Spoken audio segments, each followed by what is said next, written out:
I am Ron Placone. This is another episode of Awesome Vegans. Yay, everybody! Yeah. So I am super excited. Of course, you know I'm Elysabeth Alfano.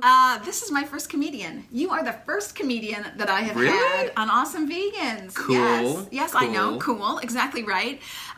Do we both have Italian last names too? Yeah, we do. Alfano, people. Sicilian. Yeah. What about you? Placone, Sicilian. Oh, Yeah. I like How about it. that? Well, then I should have We been got that cooking going. for you. Oh, God. Okay. When did I say you couldn't? Well, I just didn't When set did up I for veto Yes. that idea? Okay, I'm coming back. We've already All right. rescheduled part 2. I'll be making some. Do you know Joel Murray?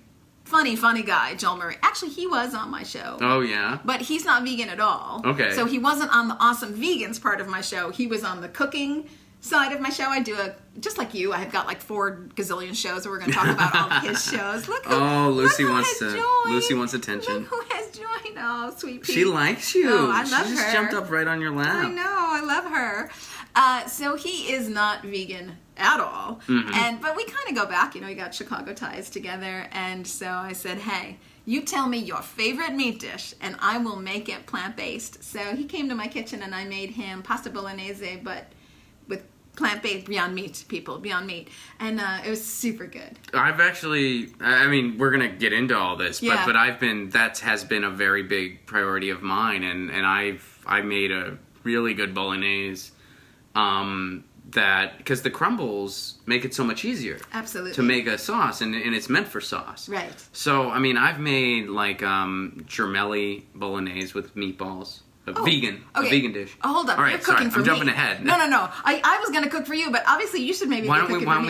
we each do a dish and then we'll share. Okay. And Okay. we'll Okay. And it can be Italian themed if you want. I like it. If you'll like it better if that's the thing, because I'm very much a one trick pony. But That's all in the you got? kitchen, that's where Okay, I'll do that. Oh, you'll have to come to Venice. I've got a great kitchen, so we can cook in Venice and then share what we got I'm always with you. looking for a reason to go to Venice. So, Okay, and bring your girlfriend. I will. Okay, and we'll let her be the tester, the taste tester. Does that work?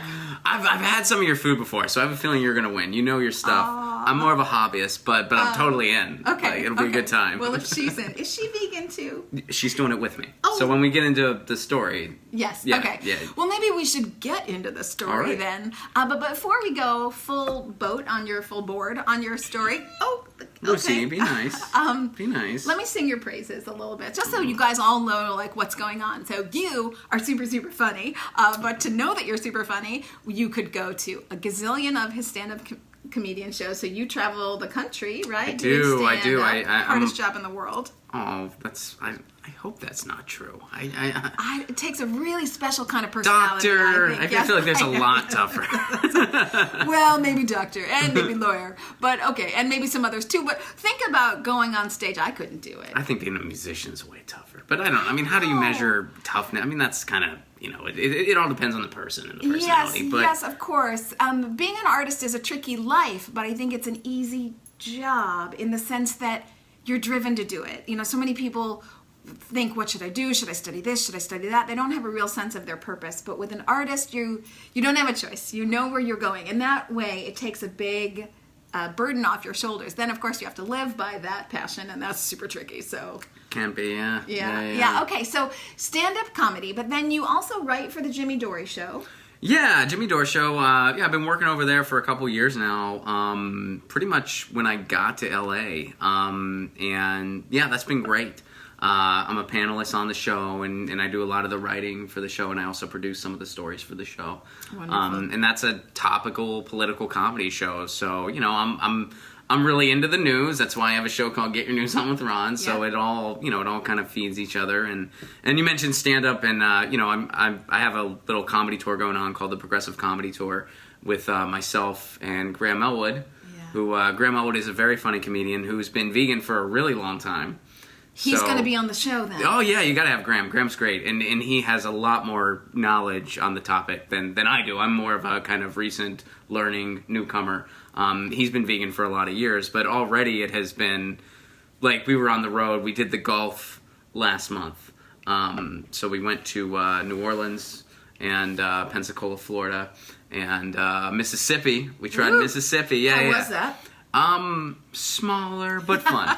And so, you know, he mentioned in the car at one point, he's just like, I'm so stoked you're on the team now, because it makes, you know, picking out a restaurant is so much more fun now. Oh, right.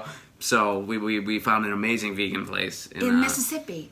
No, not in Mississippi. Okay. In Mississippi, we had to figure it out, but in New Orleans. So Graham is vegan. Is he the one that brought you onto the vegan wagon, if we can say it? Or, like, so how did you come to it yourself? So here's my story. So I've tried a lot of different things. And me and my fiance, we kind of take the journeys together. And we've tried variations of intermittent fasting.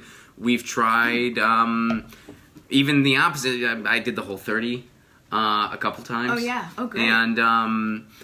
And then a lot of times in January, we'll do Dry-January, where you just kind of dry out for a month, you don't drink.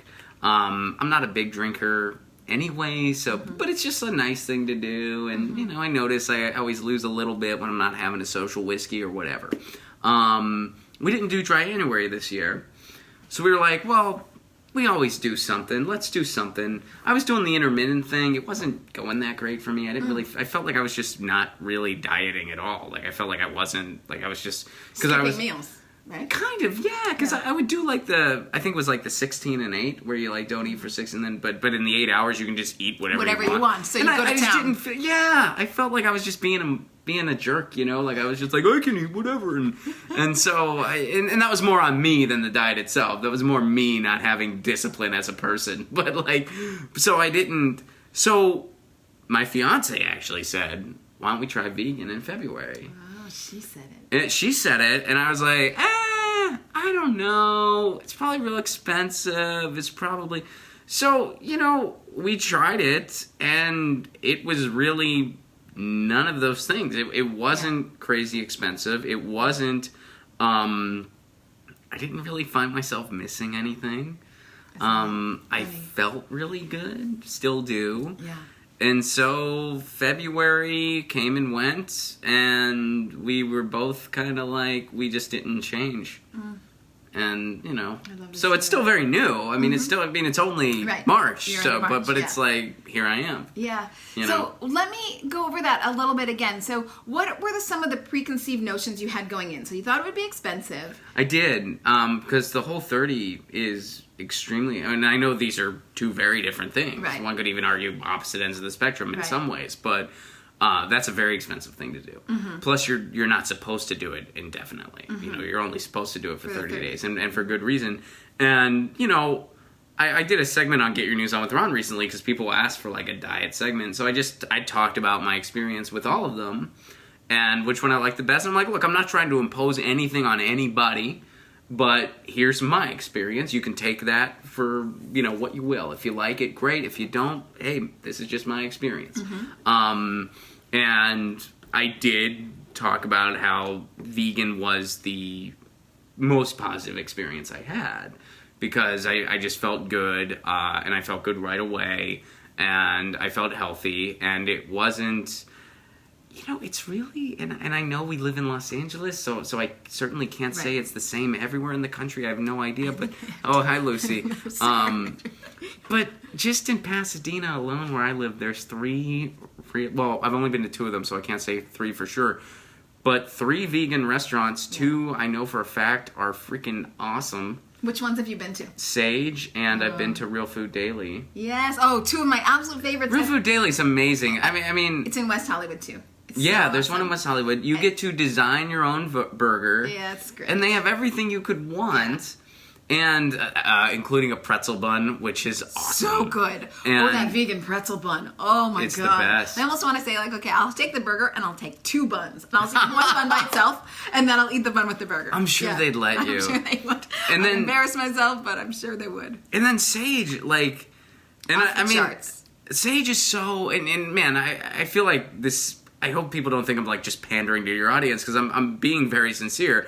When I had ice cream at Sage, I was just like, why did we ever make ice cream differently? Right. Why do we not like this is meant to be made with like a coconut base why bomb. do we screwed up ice cream? We just screwed it up. We didn't do it right out the gate. This is the way it's supposed to be. It tastes amazing. That's the thing, is that, I think some people still think like, oh, vegan, so we're talking about 1970s, you're gnawing on wood chips and you're like hugging trees, and that's your life. And of course it's become something wood so chips different. with mustard, not a bad snack. Yes. Let's not... If you want fiber. The OG, let's not bash it too much. We all need fiber. But now you have so many great choices. The ice cream's off the charts. The things like Beyond Burger, Impossible Burger, Crumbles. Do you ever use Light Life? I'm not sure if I think... Check it in the grocery store as well. So I really like Light Life. It's a little less heavy in the oil sense, Okay. So I kind of like that as I, try to keep it all in check and in balance. And they do tempeh. Now, this is sort of like going vegan the next level. Okay. So I think the easy access vegan is you just buy all the meat alternatives or the food alternatives. But then if you start cooking vegan, which you maybe already have done, you're saying, I like to take tempeh and I just throw lots of spices in it. Because the thing that attracts people to meat is spices. So cumin and paprika, and I do a barbecue sauce that of course has no meat or anything in it. And then I can flavor whatever I want. So tempeh, which is just basically fermented soybean, and it has a neutral taste, just like tofu. There's like no taste to tofu. You can make tofu savory, you can make it sweet, you can do whatever you want with tofu. It's like a blank You just slate. have to cook it right. I mean, if you screw up cooking tofu, it's... Or just buy packets of tofu, is that what you mean? Like, do you actually cook your own tofu? You make your own tofu? No. Oh, we're talking No. Okay. I was not saying for me. I just meant like in general. Like when tofu's not prepared the right way, it can be. Okay. And I'm speaking like in restaurants and stuff like that. When it's done right, it's so delicious. It's so delicious. But when people screw it up, you're like, ooh. Okay, well, Ooh, you screwed that up. I don't know if you would like this, but this is my breakfast every day. It's tofu, not cooked or anything, just tofu. Raw oats, which I super love, hemp seeds, which are super tasty, Oh, yeah.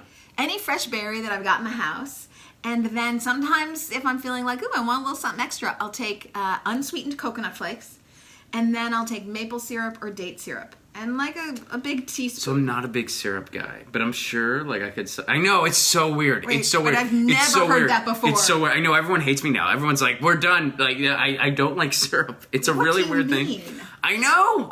I'm the but problem. what is it about syrup? There's something about the texture I just can't. And I do... Have you had good syrup? Like, we're not talking corn syrup that, like, maple syrup? So I have, because my fiance has family in Maine. She's from Massachusetts. All right. And, well, no, I will, I'll give a qualifier. I love, like variations of, like, maple syrup. Okay. So like I've had it in forms where it's like where it's baked into something or something like that. But just like straight up syrup on something, there's something about the texture that throws me off. Even date syrup, which has a different texture. I've never had that. Okay, so we're going to try date syrup. I've never had that. Yeah. And then sometimes what I do, I want to show you guys something, clean, lean protein. So sometimes I throw this in my breakfast bowl just to give me, so it's all vegan, of course, and made from pea protein, European pea protein. And I just throw that in just to make sure, like sometimes if I'm out of hemp seeds, which happens, I just want to make sure that I've got protein in the morning. I'm starting it off with tofu, which is already great, but that also is has natural sweeteners in it, like from fruit. So sometimes if I haven't gotten to the store and I don't have fresh berries with me at that day, so I'll just put that in as well to have the clean lean protein, to sprinkle some protein and taste on my bowl, and then I just mix it up. So no cooking involved, which is why I mention it, because of the tofu. Just straight old. Yeah. Yeah. Well, when I said cooking, I used it as like sort of like a I meant just preparation. Okay. Like I didn't mean like literal cooking. I just yeah. So Okay. so I know you have you're very good. You have very much culinary prowess. So I'm sure whatever you did with tofu, I would enjoy. Yes, I think you would like it, and super fast breakfast bowl in the morning. But then I also do a lot of cooking with tofu, and there's many other ways to go in cooking. You don't always have to use tofu. I know some people freak out about it, which I'm not sure why, but I freeze. So open a packet of tofu, drain all the water. I cut it into slices, and then I freeze it. And something about freezing the tofu gives it a texture I like. It's kind of spongy, so it lends itself. Then when I wok it up in the wok, it lends itself to getting real kind of chewy and crispy, which I like when it's in the wok. And it's something about when I freeze it, it does that. Unlike when I don't freeze it, it kind of falls apart. So Just a little trick, you can freeze your tofu. But anyway, okay, so back to your story. You guys started in February. You're like, okay, let's just do this. Yeah. Roll the dice, see how it goes. Yeah. And it didn't come out being any more expensive. And it didn't come out with, like, do you feel that you are lacking in food choices? Or sometimes people worry about that. Like, oh my gosh, what am I going to eat, basically, is what I hear all the time. On the road is where sometimes I'll be like, oh, geez, what am I going to do? But it's been easy, well, so far. I mean, it's been relatively easy to maneuver, Yeah. and especially since I do a lot of traveling with someone else who is also vegan. Yeah. So, that helps. Yeah. So, yeah, I don't feel... I've actually been feeling like I can sort of indulge because I don't get... like a snack that I've always really enjoyed as a kid is like just sort of sliced cheese. Mm-hmm. Okay. And by itself. Yeah. Or just like in a little wrap or something, And vegan cheese tastes the same. And I don't feel bloated or gross after. Like, I feel good. Like, I feel energized from it. So like I feel like I'm eating a piece of cheese. And then I'll go to the gym, and I'll feel weird about that. I'm like, dude, you just ate cheese. Why you're going to the gym right now? But it's like, no, I ate vegan cheese, and it was energizing because it doesn't have any of the dairy in it.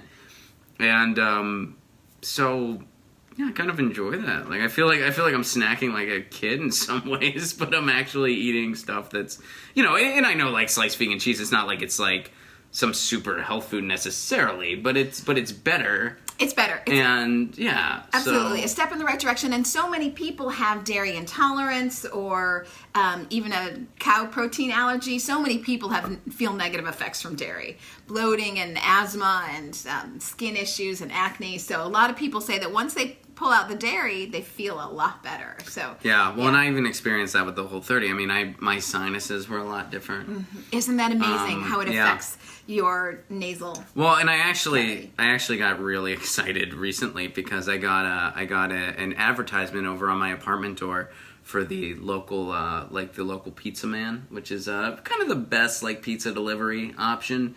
And I was just curious, so I turned it over and I was like, oh yeah, they have vegan cheese. Yeah. They have vegan cheese. Awesome. I can still order pizza whenever I want. Yes. I'm sure it's a little extra. I don't care. Like I'm like that's so. And again, I'm a big pizza guy, but Los Angeles, Mohawk Bend. Oh yes. Killer vegan pizza. Yes, killer. They do a lot of great stuff, but they do. Killer vegan pizza. Well, killer best. Well, so far, the best buffalo cauliflower I've had in town, too. Have you been to Butcher's Daughter on Abbott Kinney? No, I've heard about that place. I've not been there. I love it. And right here in Pasadena, have you been to the pizza plant? No. Okay, so the pizza plant, I think there's some sit-down tables, but like 3 or 4. I think it's really meant to like pick up your pizza and go. But it's all vegan. The whole thing. Really? Every single pizza is vegan. Yep. Okay. Marvin, shout out to Marvin who owns the pizza plant. I that wasn't on my list. So yes, I stand corrected from earlier. I said 3. There are 4. Yeah, you heard it here first. Yeah, no kidding. Get your news on. I said I'm still learning, right? I mean, big time. That's big time still learning. Get your news on with Ron. He is giving you breaking news. He learned there are 4. Okay, so let's talk a little bit about Get Your News On with Ron. Sure. How does it work so that people can participate? And I'm going to be one of the people who participates because I have lots of subjects for you. But so how does it work for people? So yeah, I log on to a stream on my YouTube channel, which is just youtube.com/Ron Placone, and it streams on Facebook and Twitter as well. I'm at Ron Placone on Twitter. Please follow me. And every Monday through Thursday, unless my road schedule dictates otherwise, every Monday through Thursday, I log on to a stream at 10 a.m. Pacific time, 1 p.m. Eastern. Okay. And, it goes approximately for an hour, like I ended a little early today to get ready for this and stuff, because I wanted a little break. But, yeah, I just, people tweet me articles and tweet me topics that they want to talk about. And that's how we build the show. So, like I say, it's the world's first viewer-curated streaming news show. Okay. Like, it's not prepared in advance. So we discover stuff together. Oh. And it's really neat that way because it's kind of like you wake up in the morning and you're like, oh, I got to do my civic duty, find out what's going on in the world. Well, that can be a really lonely, depressing endeavor. So here, I like depressing. very depressing. So instead, you're getting it on with getting your news on with a group of people, And it's, we make it fun. Like, I'll react to something in real time. Sometimes they send me, like, just ridiculous propaganda-esque articles on purpose. Yeah. So that I'll be like, this is ridiculous, and here's why. And then I'll kind of go off on a tangent about it, and they're like, yeah, we thought so too. Yeah, Ron, So people will send me, like, bad, like, poorly constructed news on purpose, which is part of the fun. But we've discovered a lot of interesting, and, like, we've discovered shootings together. You know what I mean? How do you mean discovered? Like when not discovered, but when a shooting, like we've learned about it for the first time together. Yes. Oh yeah, I see. Like viscerally in real time. Like it's not like I got on and I was just like, so a shooting happened. Here are the statistics. I read this ahead of time. Here's Weekend Update with Ron. Right. It was like, hey, this is breaking. I think a shooting happened. Let's look into it. Okay. And together we were like, this is what's happening. And so people are commenting in real time. Yes. Yeah. Okay. So it's kind of a different way to get news, but it's kind of fun. And we do a lot of issues, too. Like, we do a lot of issues. I am trying to get municipal broadband in Pasadena. That's a big project of mine that I've taken up under my wing.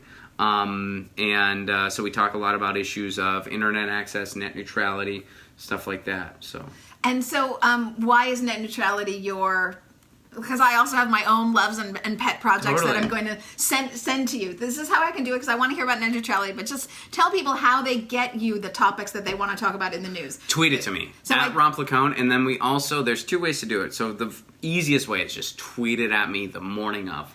So like before 9 10 a.m. Yeah, before 10 a.m. Pacific time, 1 p.m. Eastern. So if you're over out east, send something to me around noon. Okay. If you're out west, send something to me around 9 a.m. And that's when I start scouring my Twitter feed, seeing what people want to talk about. And they use the hashtag. They use the hashtag Get Your News On With Ron. Okay. So they'll tweet me an article. It'll be hashtag Get Your News On With Ron. And then I'll put it in the queue, basically. The other way to do it is I have a Reddit subsection over on Reddit. It's just reddit.com/r/get your news on with Ron. I haven't turned in. So Reddit I'm came not and fluent went. in Reddit either. Yeah, it came, it went. I missed the Reddit phase. So I know just enough. To participate, and all I need to do is like people put stuff in my subsection, and then I just go to it. Okay. So I'm actually not good on Reddit either. Actually, like full disclaimer. I don't know if I would know how to put something in my own Your Reddit. own Reddit? Yeah. I don't think I do. I don't think I know how. This is how I function. And people are giving me guides. They're just like, because people will comment on that. They'll be like, Ron's really bad at Reddit, so make sure he can just click it. Okay, calling a spade a spade. Your audience knows you. Okay, so I'm going to send you, and I do want to hear about net neutrality, but I'm going to send you tweets, but it has to not just be a topic that I want to talk about. It has to be an article. You have to have something to work off of, right? So we're not just riffing on like, hey, injustice in the world. We're talking about this article that came out in this publication. Let's go. But it can totally be like a thematic thing too. Okay. Like it's not like a total. Like you could recommend like if you wanted to do something vegan centric or whatever, you could recommend a book and then write a little skinny on why you feel that way. And I could do like a segment on that because people do. I mean. On Mondays we do Music Monday. Yeah. So we, music articles are not required, but they're encouraged. And we usually do a topic about music, at least for one of the segments. So nothing is like crazy strictly enforced. It's not like, oh, you sent me an article that was published 3 days ago, and so no, thank you. I mean, if it's something that's like totally out of the news or whatever, I might be like, I don't know. But if it's like a more thematic thing, that's fine. Like that's totally allowed. Because I have a bunch of things I want to send you. So, people usually get into veganism originally for the food, as you guys all know. But then there's so many environmental ramifications of the animal agriculture industry. And as we now are looking at climate change, I'm guessing a lot of people send you articles on climate change. We do a lot on... I actually did a thing on deep adaptation, that big climate change paper that just came out. It was like... It's interesting. You should read it. People say it's depressing, but I didn't find it depressing. I just got through the UN... report on climate change. And that was probably incredibly depressing. It just was such a labor of like, I have to get through it. It's a gazillion pages. I just went right to the animal agriculture section. But they do say in no uncertain terms, they are not unclear. They say specifically that we need to be moving away from animal agriculture and our diets need to be changing, and specifically changing how we farm to get rid of food waste, to get rid of chemical runoff and all the gas emissions. There are more gas emissions that There's more impact from animal agriculture farming than there is in the entire transportation industry. So cars, planes, trains, boats, everything together, more impact comes from animal agriculture than all of transportation. And that's just greenhouse gases, but also all the trees you're cutting. So when you put that impact together, and then the chemical runoff, you put that impact together, it's more impactful. So I just wanted to fully understand what the UN report on climate change was saying. And, it was a big read. So now I'm going to read this report. What are you calling it again? Well, deep adaptation. Deep adaptation, it basically goes into, we need to be talking about how we adapt to all this. And it covers all those issues as well. It's not quite, it's an academic paper, so there is that kind of academic Dry. thing about it. Yeah, it can be a little dry at times, but it's also, written for, the layperson. And it's like 26 pages, so it's not... Okay. So it was the one time where I violated the Get Your News On with Ron rules a little bit because, the whole thing is we're all seeing everything for the first time. For this particular segment, because we talked about it ahead of time and people were like, yeah, we want you to do it, I did read the article first. Okay. And then we kind of summarized the main points together and I just did a segment on it. So that was... one of the times where I kind of violated the Get Your News On with Ron rules a little bit for the sake of the segment because I was like, look, if I'm going through an academic paper for the first time, it's just going to be too awkward and wobbly, So I think Get Your News On with Ron should be a class at USC in the media department. Media or public. It's very nice of you to say. Or political science department. Well, if they're out there, I'm available. Right. I'm the agent. Go ahead. I'm available. That sounds fun. I'm into it. And then I would go to the class, and I would send you some workers' rights articles. I would send you some healthcare articles about how what we're eating, meat and dairy, is just killing us. And a lot of people do, and which is really cool. I'd like to think we do a pretty good job with strikes. With protests, because there's people from all over different parts of the world even, but people send me stuff where they're like, our teachers are doing this in Kentucky, the teachers are doing this and stuff, this is what's happening in Chicago. I've heard a lot of, I have a lot of listeners in Chicago, then they send me the stuff about what the symphony musicians are going through. Yes, so I'm from Chicago, as you guys all know, and I was surprised that Get Your News On with Ron covered so much from Chicago. So the symphony, people send it to me. This is not the first time the symphony's gone on strike, but Blair Tyndall, who was on my show a while ago, she wrote Mozart in the Jungle, the Amazon series. She didn't write the series; she wrote the book, and then the series was pulled from the book. She's always saying that it's just, as you say, tough to be a musician and make ends meet, and so. And they're always sold out, the CSO. So right. Well, that's the thing, and I think that's some of the things that maybe people aren't, because I went to Indiana University, so I knew a lot of musicians, like symphony level musicians, and it's not like, because I think some people, they saw it and they were like, well, that salary's really high. Do they really? And it's like, you don't understand. Getting to something like the Chicago Symphony Orchestra, that's like a top finish line. Top. That's the top of the top. This is the end. So you realize if they're screwing over the players there, that's going to make it easier for them to screw over the players in these part-time orchestras where you usually start there to get your stripes and work your way up, and you're struggling to pay your bills at that level, So it's like they should be getting what they deserve, and if they're not, that's a problem, and it affects everybody. Yes. And if Chicago can't give its players what New York and Boston can, something's up. They're a world orchestra just like those other ones. Yes, and I would say that given the amount that they travel and tour the world, you're really right on par with New York and others. Absolutely, So, I agree, yeah. I haven't read the article, but I'm very familiar with how long they've had issues with payment over the decades, let's say. So how far off are they? I don't really know those kind of details. Like in percentage-wise, do you know how much? I don't know exactly how far off. I just know that they've had more concessions. According to the strikes, they've had more concessions over the years than either of those two markets have had. And their salary is not on par with those two markets, and they're saying why. Well, why? We're selling out. Somebody's making money. Right. Why aren't we given, the same compensation that orchestras on the same tier are given? So I need to ask you, because in addition to all these great things, you're also on a show aggressive progressives on the Young Turks. Yeah, I fill in there. I fill fill in in there. there when I'm called upon. Okay, you're right. Okay, so my question with that is the Young Turks, aggressive progressive. So we're going to say a liberal organization. Can we? I mean, I think pretty obviously, right? Who's vegan there? Mark Thompson. Oh, he and contributes he's to TYT a lot. He's wonderful. Yeah, Mark's quite the environmentalist. Mark's a as well vegan. as a vegan. Yeah. We talk a lot about Mark. I love talking out with Mark about fracking. Whenever we've been on a panel together, he just goes. And fracking is that sounded weird the way I framed the sentence. Like it made it sound like I love fracking. Like no, I'm against fracking. I love talking about it with Mark. You can talk about anything with Mark and Mark. Yeah, he knows his stuff. He knows his stuff on that. And I grew up in Pittsburgh, Pennsylvania, which is where the Marcellus Shale is. Okay. So when I was in grad school, I actually did a big media ecology study on fracking in the area. So it's an issue near and dear to my heart too. Yeah. And so anyway, I know Mark, and I can't speak. I mean, I'm just kind of in the studio when I'm needed for something. And then pop in and pop out. Yeah, and it's on the other side of town, so Yes. I can't really speak to that. I have no idea. So I bet they're in there. That's my guess, is that there are probably some. Yeah. But Mark's been on this show.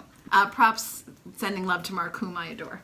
Yeah. Yeah, super good guy. Yeah. Okay, so you're loving your vegan journey. Think you're going to stick with it, or you're still in the trial phase, or where are you with things?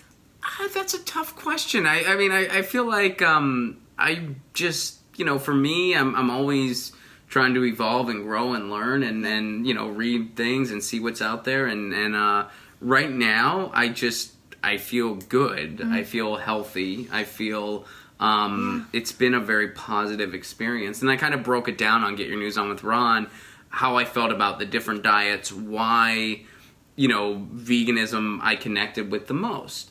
And there were a number of reasons for that. Health reasons, physical reasons, moral reasons. And then the other thing, I mean, even personal reasons, stuff like that. I mean, heart issues run in my family. And so, a lot of these kind of like high protein diets and stuff like that. I mean, I'm not here to like impose my will on anybody, but a lot of those diets, you see a lot of people do them and they lose a lot of weight and then they feel good after a little while, but then they get their cholesterol checked. And it's like, yeah, your cholesterol is really messed up right now because you shouldn't be doing these types of diets indefinitely. So I did the Whole30 twice and I was like, I'm never, like, I'm done. Like I didn't have a negative experience, but I was like, okay, I did this. I don't have a desire to do it again. I don't have anything to gain by doing these types of diets regularly. Like I actually have, more risks associated with it in the long run. So, whereas veganism, I don't feel like that's the case. Yes. I'm curious, when you brought it up on Get Your News On with Ron and you were going over the different diets and you were saying, well, this is veganism and it's kind of working for me and I, didn't really expect it, but I like it and I think, I'm just grossly paraphrasing here. And give or take, I think I'm probably going to stick with it. This is why I liked it. What was the reaction from people on Get Your News On with Ron?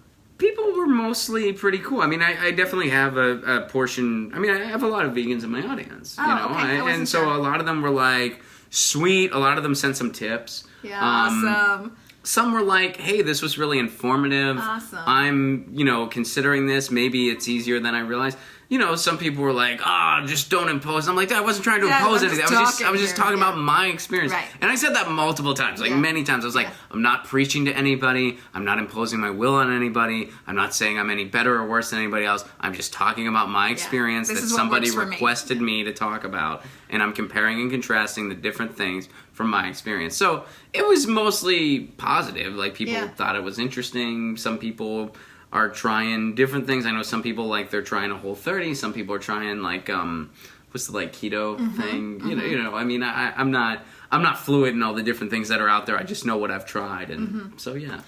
One of the things that's a benefit for me, besides all the obvious, we've talked about it. You feel great, and for me, psychologically, I didn't realize how this had been a burden on me, and to not have to be contributing to companies that I don't believe in, to be using my dollars, because I always feel like you vote with your dollars. I say it on this show all the time. You don't have to wait till the midterm elections, and you don't have to wait for every 4 years. If you don't like the way things are going, people care about money, and they follow the money. So put your money into the things you believe in. And so for me, I really felt like, whoa, that was great. That was a huge shift, and I didn't realize, like, what would be lifted from my shoulders by doing that?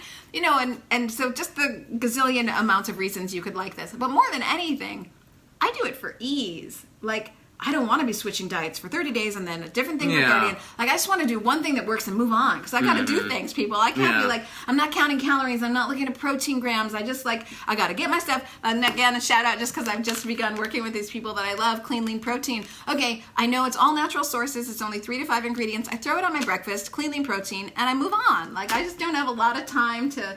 I can't be reading new diets and buying new food for this month only, but not the next month. It's just kind of a lot of work, so...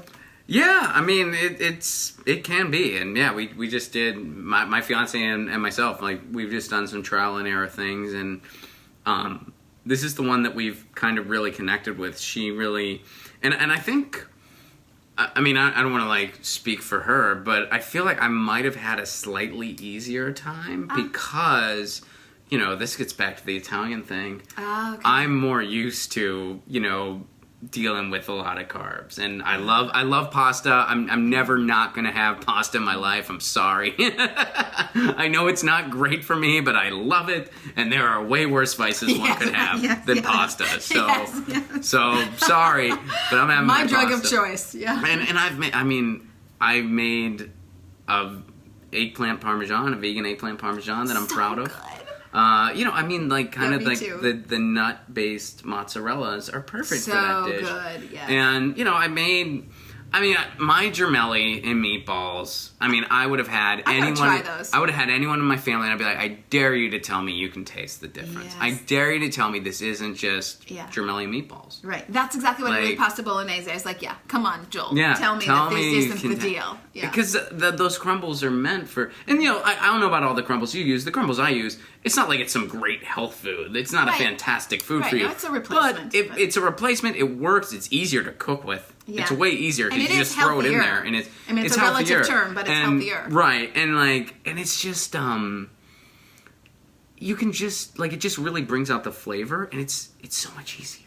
Yeah, because you throw it in whenever you have so much time left. Like you're like, okay, I'm at the 8-minute mark. Boom, it's in. It's going to absorb it. You don't have to cook it on a separate thing. Yeah, and I'm like, oh, this is way easier. And then jackfruit tacos. Yeah, so That's good. The other thing. It's like, yes. Yeah, so good. So who does your jackfruit? Is it Upton's Naturals? They're out of Chicago, which is why I mentioned it. You seem to have a big Chicago base. They're headquartered out of Chicago. I could run in the fridge and look. I don't know off the top of my head. Okay, I'll be bringing that to you later. Okay. It's very good, whatever it is my fiance buys. And who does your crumbles?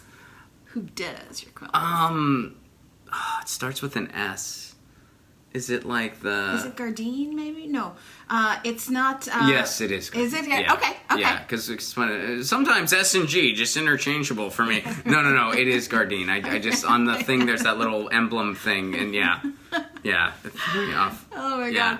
Okay, so you are cooking for me. This is really, if you're getting anything out of the show, it's that the next time we get together, you are cooking for me in Venice. Well, we're both going to do a dish. We're both going to do it to a dish. But I cook for you guys a lot, so I really want to see what these meatballs are up to. So I would love that. Yeah, I would love that. We'll have a big vegan Italian night, and I'll do my best. I'm an amateur.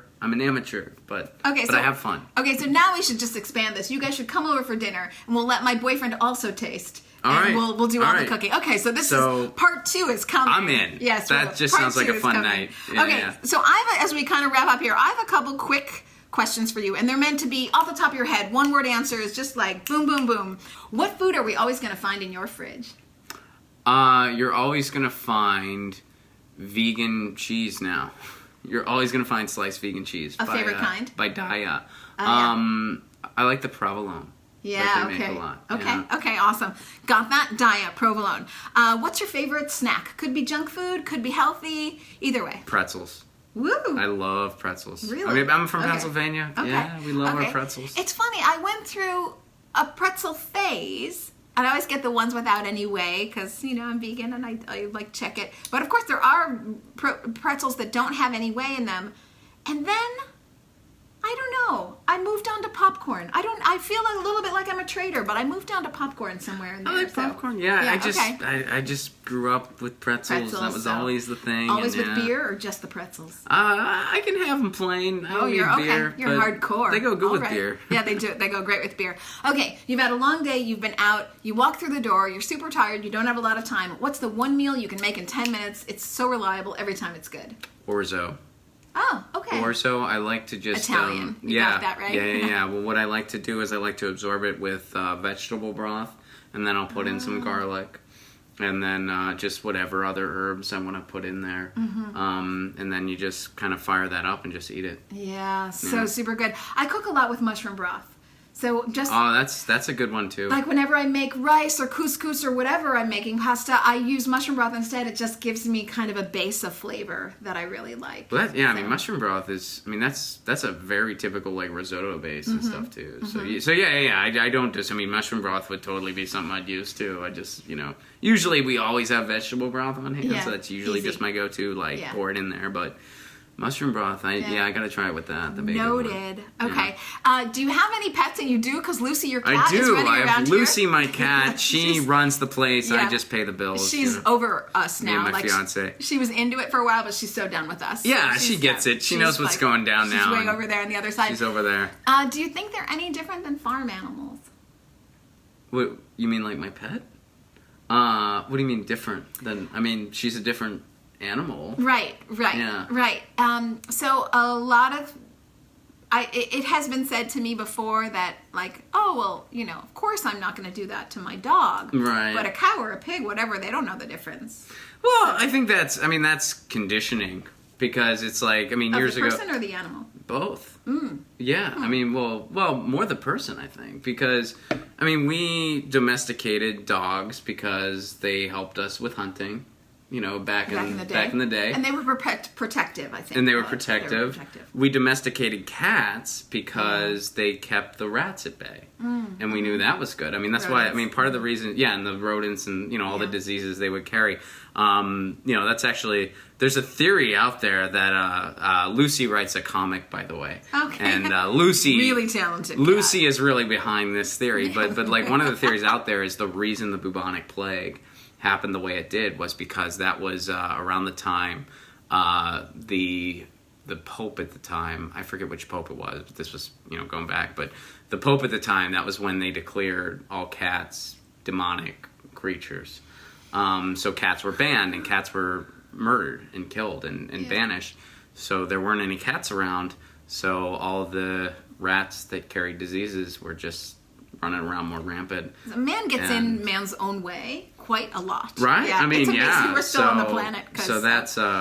So Lucy feels like, she's like, hey, you're welcome. We keep the rats at bay, even though you guys weren't appreciative. Thank you, Lucy. I appreciate that. I will say that cows have families. They feel immense and deep pain at the separation of their families and babies. They have strong sense of community. Pigs are very smart, much smarter than dogs. So I think that's part of marketing of factory farming, that they don't want you to know how sentient and kind and like us in the range of emotions that they have. Nobody wants you to know that, but they're really on par with dogs or higher in terms of what they can comprehend and fear and what's going on, and they can process all of that. So what do you wish you knew 10 years ago that you know now? Oh, what do I wish? That's not... What do I wish I knew 10 years ago that I know now? How important new media skills would be. Seriously, like, I wish, like sometimes, like, especially now in Los Angeles, I wish so bad. I'm like, why didn't I take more video editing classes in college? Why didn't I, like, minor in film or something? I wish I had more tech skills myself. Don't we all? Yeah. Come on now. I wish, and I feel like Facebook at this point in our world has become like that That, like, intrusive person in your social circle, but that you can't get rid of because of other friends. Yes. You know what I mean? Like, you want to get rid of it, like, and they don't know any boundaries. They're just like, hey, add a phone number to your account. No, I don't want to add a phone number. Facebook, stop being creepy. Like, hey, add a phone number. No, I'm not adding a phone number. They're like, hey, remember 3 years ago when you lived in your car and you were really depressed? Here's a memory from that to start out your Monday. Remember that? You feeling good? Like, yeah, not anymore. Go away. So it just gave me a message of my dog that had died. Like, I'm sorry. Wow. That's so... Wow, Facebook. Back off. Step off, Facebook. Okay. Is there a phrase that you live by? I'll give you an example. So I always like to say, nose to the grindstone, eyes to the sky. A body in motion stays in motion. Any of those that get you through I have a paraphrase. I have a paraphrase of a Harvey Pekar quote. Oh, love him. I like Harvey too. Life's about love, gigs, and being creative. Yeah. Hashtag retweet, whatever. Yes, I agree. That's beautiful. Thanks for that.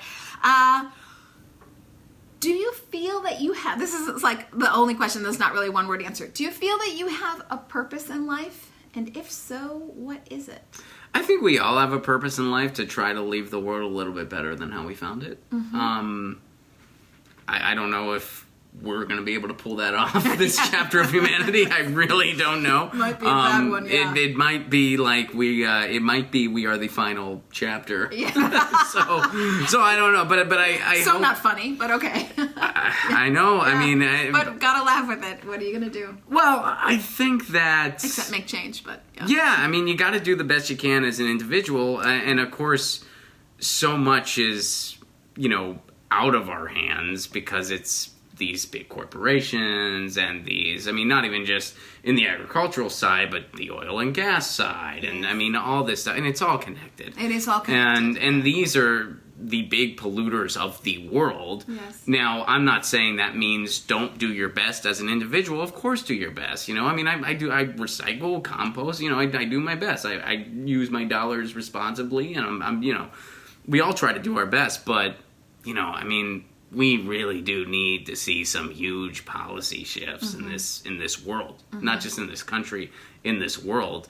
And we got like 12 years to do something. So it's like we really got to do something. And you don't have kids, right? I do not. Okay, neither do I, but like I'm concerned about the future and I don't even have kids. So for all the people who have kids, like you really got to get on the future bandwagon because it's your kids. When I see, like my cousin, who's a very brilliant scientist in Johns Hopkins, they had a kid. And I'm just like, are we going to be okay? Like, I do this thing where I text my friends who have become scientists, and like whenever I read something, I'm like, are we really this? Are we going to be okay? Like, what did he say? My one buddy, he said that, he's like, I don't think, he basically said, collect seeds. Collect seeds? Yeah, what do you mean? Yeah, collect seeds because we're gonna, it's gonna be in our interest to like kind of start growing our own food and stuff like that. Okay, collect seeds. Okay. He said, be careful with your investments. Be careful around the coasts.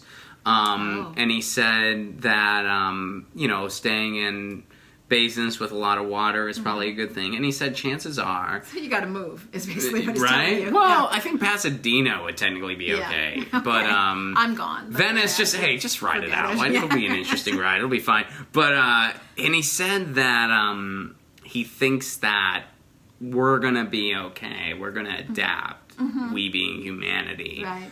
But that the Earth... Like, we will not recognize this place in 50 years.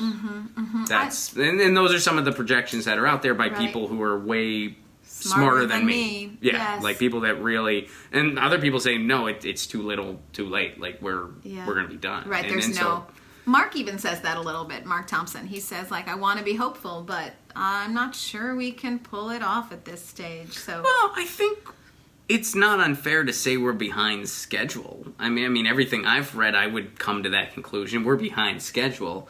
I don't think that means it's hopeless. At least, I gotta hold on. Yes, right. I gotta hold on to some hope. But no, I mean, I text people in the science community that I know, and I ask them if we're going to be okay. And if I don't get the answer I want to hear, I just move on to somebody with less qualifications. Until I get the answer that I want. Well, I'm down to person who sat next to me in 10th grade bus? chemistry. Yeah, okay. I'm down. Not really, but yeah. So I'll just reiterate, I think even if you don't consider yourself an activist or you're way too busy to take to the streets, because gosh, who isn't? I'm sure you're living in a household with kids and 2 jobs and everything. You can make a difference by the dollars that you spend and where you spend them. So I think just encouraging people to take ownership of that, because if you're waiting on government to do the right thing on your behalf, oh boy, yeah, that ain't gonna happen. So it comes from people. It always comes from the ground up. So I just encourage everybody that the information is out there about what to eat and what to invest in and what kind of changes we can all make personally. You're talking about recycling, other things we can do. And I think it starts with your dollars. So just spend wisely at the grocery store. I think that's already, and the other products that you buy, that's already a step in the right direction. I mean, we're not going to stop climate change. It doesn't work that. We're not going to stop it. No. But, the way I like to put it, it's like, right. The way I like to put it is like, okay, right now we're behaving like a deadly disease. We have the potential to be a common cold. I think we have the potential to be a common cold to the earth. We're still essentially parasites in many ways. I mean, we consume resources. We are basically a virus. We live on, yes. Yeah, we're a virus. We're a virus to the earth. So, but let's be a common cold. A nice virus. Let's be a nice the virus. Earth can live with a common cold for a long time. Right now, we're being a deadly disease. But we have the potential to just be like a runny nose, where it's like, oh, this is annoying, but I'll let it play out. So I went to the Youth Climate Change Strike march, and I thought that was hopeful to see how many kids were like, I'm not taking this anymore. And that march went across the United States, not just here in Los Angeles. And I went to see that, to be a part of that kind of history. And also because I thought it was important to help fuel the feeling to adults maybe who have maybe heard this rhetoric their whole life since they aren't taking it very seriously, that the time is now. If you ever thought about change, if you ever wanted to look at your habits and think like, I wonder what I could do to kind of shake things out and be a little better, now would be the time. Well, so, I applaud this generation. I mean, the young people of today, they want a planet to live on. They want a future. Yes. And I think it's incredible. I think they're very much engaged. I can tell like a quick little anecdote. I did a show recently in Austin, Texas. And it was part of this big event called the East Walk, which is a big walk they do in like the east side of town, and all the businesses kind of have like open house type stuff, you know what I mean? Like it's a big street fair type deal. And these 3 really young people came into my show, and they were like 16 years old. And I know that because I met them later. They came in, and I honestly thought they were just looking for a bathroom, or they were lost, or they were like just kind of wandering around and were like, what's going on here? Because they kind of had this look like, I don't know if we should be here. They had this nervous look about them. I found out later they had a nervous look about them because they were fans and they were nervous to meet me. Aww. And it was so cool. And I talked to them, and I'm like, how old are you? And they're like, we're 16. And I was like, oh, what are you guys in? They're like, we're really big into Noam Chomsky. And I was like, that's freaking awesome. Like, I was like, I didn't read any of that stuff till college. And they were like, really? And I was like, no, when I was your age, I was just listening to punk rock and, trying to get girls to like me, Like, I wasn't doing anything like really constructive. Not that seeing me was a constructive thing for them to do, but the stuff they were reading was very constructive. So, So those 3 are giving you hope for the future. And a lot more. And a lot more. The students that were protesting all around the world. Yes. Here in Los Angeles, in Belgium, in England, in France, in other parts of the U.S. Yes. My hometown of Pittsburgh, I saw some footage from. It's, Yeah, and the fact that you're getting report after report after report from different sources, I think is maybe bringing people to the conclusion, like, change, it's now. It's absolutely now. Well, and you have to keep in mind, too, and I don't want to get, like bashing the media, but, well, actually, I mean, I do, because that's what I do, but, like, whenever it comes to a movement, they always try to trivialize it as much as they can. So the fact that this is so loud that it can't be ignored is very telling. Yeah, I think we're at a tipping point. Oh, yeah. For climate change. Without a doubt. Of people believing in climate change, I think. That's what, and I think veganism is very tied to that. I think you're going to see people really changing their diets in relation to climate change. Okay, I'm going to do one more shout out to New Zest, whom I love. I've just been working with them just because they're tired of hearing me say that I put clean lean protein on my breakfast bowls. So they finally said, don't you want to just like work with us? So I said, okay, you guys. So NUZEST.US/awesome. If you want to get some clean lean protein, they're doing a special right now with Awesome Vegans. So that's kind of fun. Check that out. And then our signing off is, do you have any jokes? Like a play joke, like an icebreaker joke? If not, I got you covered. Icebreaker joke. You go for it. Okay. Everyone, you can use this too. I give you permission. A mushroom walks into a bar and he says, hey, serve me a drink. And the bartender says, we don't serve your kind here. And the mushroom says, why? I'm a fun guy. It's pretty good, right? I'm telling you, nice. I'm no Ron Placone. I'm no stand-up comedian, but that was awesome. That was awesome. You can use it. Like if you ever like an icebreaker, you got it. You got it. Okay. I love it. That's my vegan joke for the day. Get your news on with Ron. He's everywhere. He's Facebook. He's Twitter. He's Instagram. He's YouTube. RonPlacone.com, best place to find all my stuff, and at Ron Placone on Twitter. He does travel the U.S. for stand-up comedy, so you can check him if he's maybe coming to a town near you. Check out his website, ronplacone.com. I'll be in Texas for next his month. schedule. Awesome, Yeah. Texas. You can also find him on Aggressive Progressives, on the Young Turks, and the Jimmy Dore Show. If he's either on or he's writing or he's doing some fantastic thing. I'm there. He's there. Yeah, he's I'm around. there. He's I'm around. Not with Lucy. You got to go to Get Your News On with Ron. Lucy makes a lot of appearances on Get Your News On with Ron. So, and I'm touring a lot. Graham Elwood and I are going to be in Texas in April. May, we're going to be in Salt Lake City, Boise, and I'll also be in Indianapolis in May. And then June, we're hitting the East Coast. So awesome. And of course, subscribe to me, Elysabeth Alfano, right here on Facebook. And you can like my page, Awesome Vegans with Elysabeth Alfano. You can follow me on YouTube and Twitter and Instagram and all those great places as well. Subscribe, hit the button, all that stuff. My website is ElysabethAlfano.com. And my socials are the same. I think we are over and out. Thanks for having me. Thanks for being here. This was a blast. It's super fun, right? Yeah. Thanks everybody for watching, and don't forget to be vegan. Bye, everybody.